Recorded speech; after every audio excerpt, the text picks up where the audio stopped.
Good morning, Flower Mound Church. I've got a special treat for you today as we take a little prayer walk through my garden. I wanted to share with you a special something happening in the Robinson household.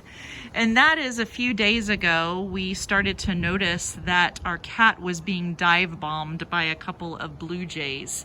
And we started to look up in a tree and found this.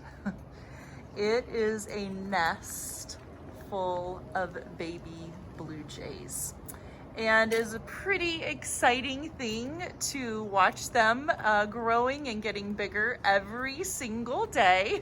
It's been about a week now, and as we watch them, one of the things we've been noticing is how they are opening their beaks to be fed on a regular basis. It's called gaping.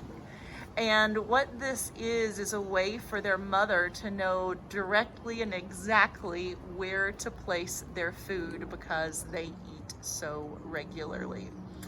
And so it is that I am reminded that in the midst of our hunger, God is continually providing for us.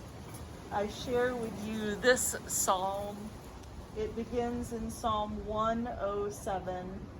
Some wandered in desert wastes, finding no way to an inhabited town.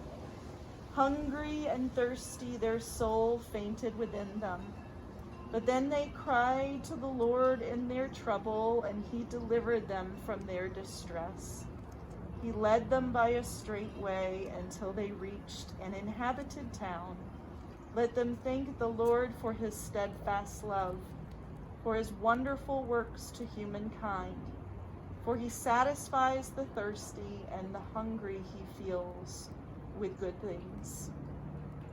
I am becoming more and more aware in this time of how it is that we too are becoming satisfied in our hunger when we cry out to the Lord.